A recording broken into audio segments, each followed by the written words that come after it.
Ayun,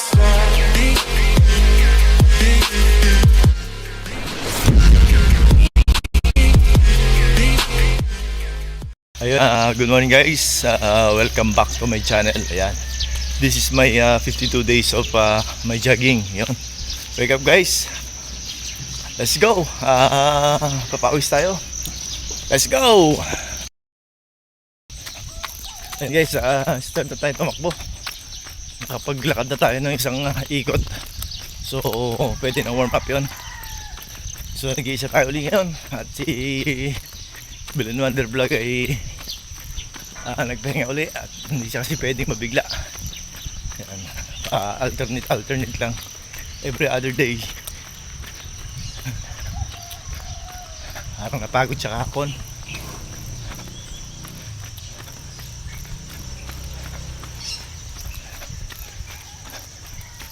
Masyado kasi masipag yun eh.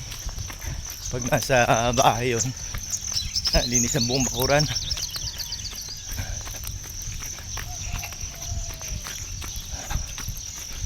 So, shout out po sa inyo lahat. Good morning, good morning. Wake up. Buhatin po natin sarili natin. Bangon tayo, bangon.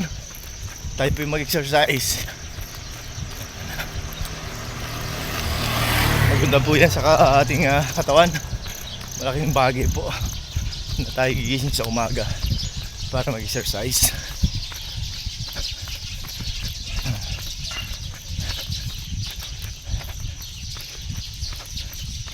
Pilitin po natin na tayo po ay bumangon. Kung hindi nyo kayang tumakbo kahit sa inyo lang pong bahay, gumawa po tayo ng paraan para tayo pawisan. Yun, good morning, good morning. Ayun guys, medyo hindi pa tayo naikot. Sa kabilang kali tayo lulusot. So ano to, sa tingin ko mga 2 kilometers to, takbo ko na to. Isang ikot na to. Testing natin guys. Medyo nakakainip dun eh. Wala akong kausap ngayon eh, wala akong kwentuhan. So dito, makaikot ako ng matagal-tagal. Malayo na tinakbo ko. So yun, takbo lang na takbo guys. Makikita nyo guys, iba yung ambience. Sa ibang lugar ako ngayon.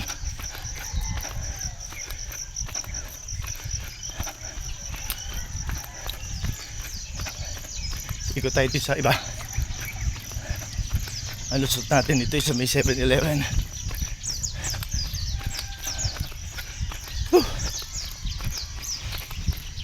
Medyo madilim pa guys. So bigla ko lang naisipang magdire-diretso rito.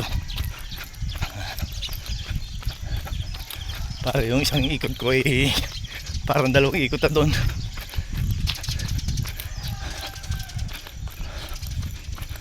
Mahigit 1 kilometro to mahigit. Problema lang yata dito, marami aso.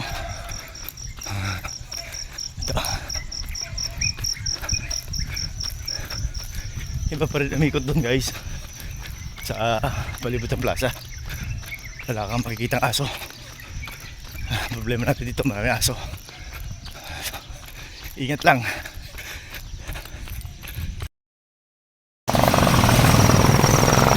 Okay, 7-Eleven. Dito tayo sa guys highway. 7-Eleven.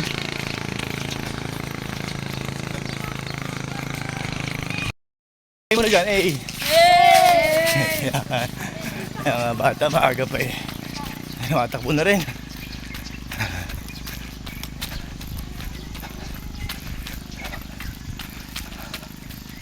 Yun, medyo may lasa itong tinakbo ko guys. Malayo-layo.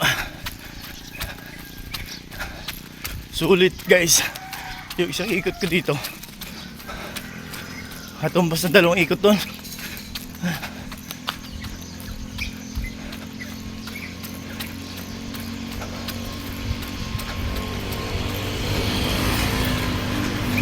Highway tayo guys, nasa highway.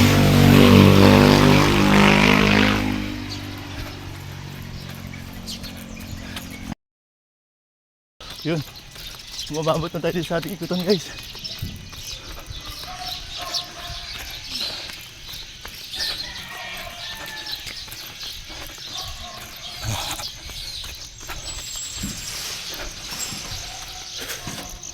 Ayos.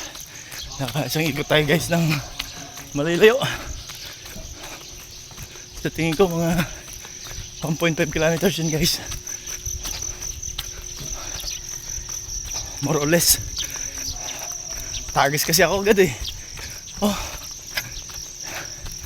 Yung kaya po na kagaya na sinasabi ko, ang sarap pawisan sa umaga. Yung buong maghapon mo talagang masigla dahil yung mga bad cholesterol na kinain mo, ininom, tanggal lahat. Maniwala kayo sa akin. Kaya come on, let's go, run. So ayan guys, so maliwanag na. Doon na lang, umikot tayo doon guys. Medyo nalibang tayo ng konti. Isipin mo yun, no? Pag talagang dinigta ng isip mo, kaya mo. Pag sinabi niya, kaya mo yan, kaya mo yan.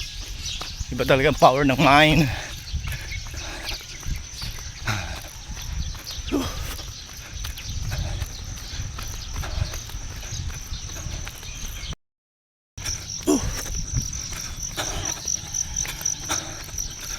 Kita nyo guys, nandito na ako ulit. Kaya lang yan eh. Talagang pag gusto mo eh, mangyayari.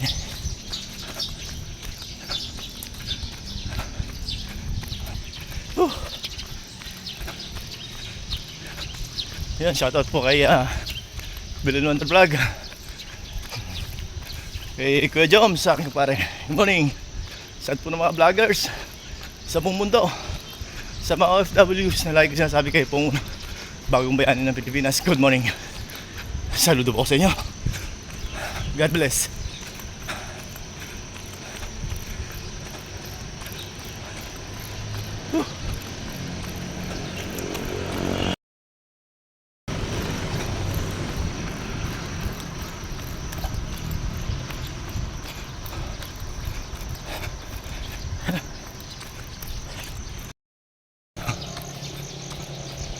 Continuous lang magtakbo.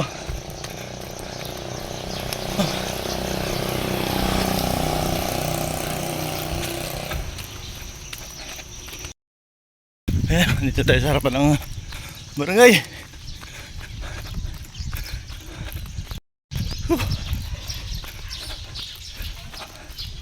Sarap na ng pawis guys. Nakatayo lang ng lalamunan habang tumatakbo ka nagsasalita.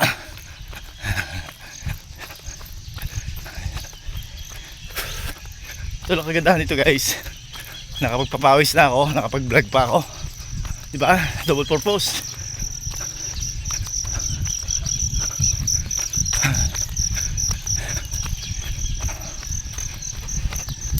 Pasingit-singit lang kasi tayo magpunta sa mga sa ating pag-adventures guys.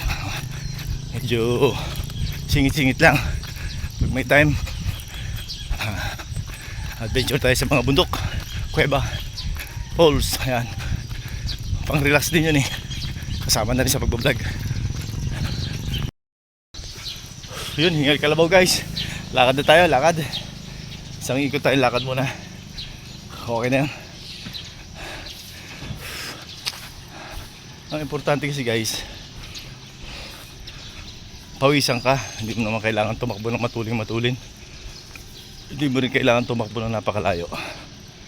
Ang importante guys, yung naramdaman mo na sa sarili mo na ikaw'y pinawisan na kondisyon. Mahirap din guys yung masyado kang pagod. Yung kasarapan lang. Yung alam mo sa sarili mo na relax ka lang. Hindi masyadong pwersa ang puso mo. Mahirap din kasi lalo na't nagkakaedad. Kailangan natin ng kunting diskarte sa pagtakbo. Familiar na sa inyo itong lugar namin guys kung lagi nyo pinanonood ang vlog ko. Kasi everyday dito lang naman ako nagbablog tuwing umaga. Yan, so yun guys, continuous pa rin tayo sa paglalakad.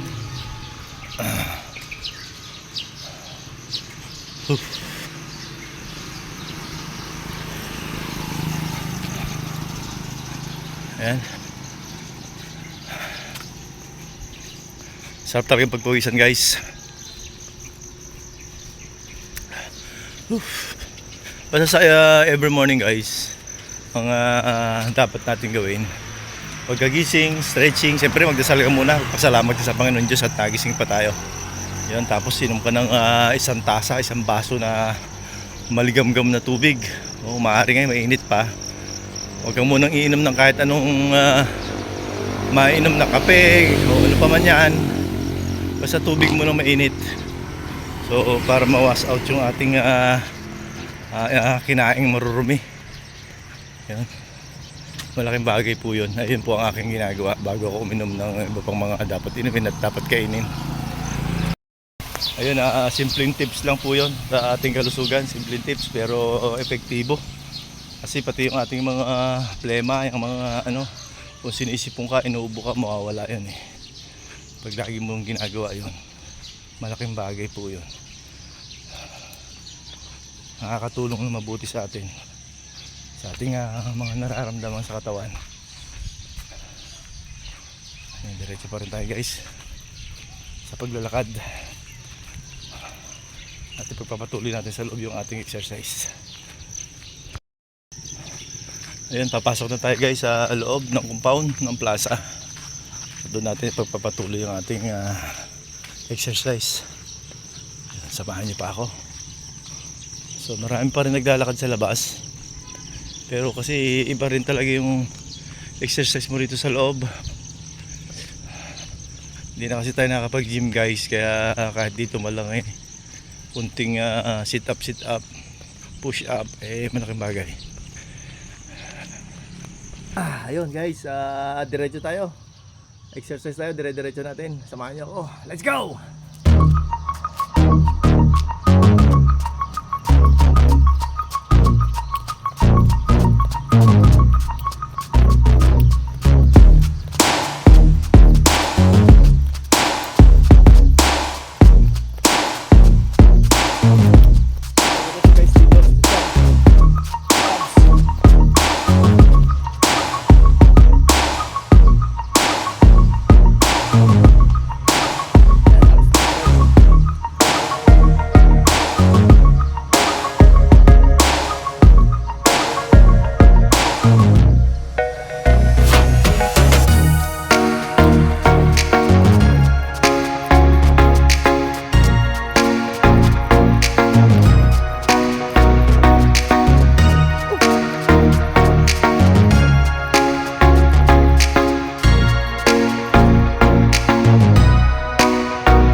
Yun guys.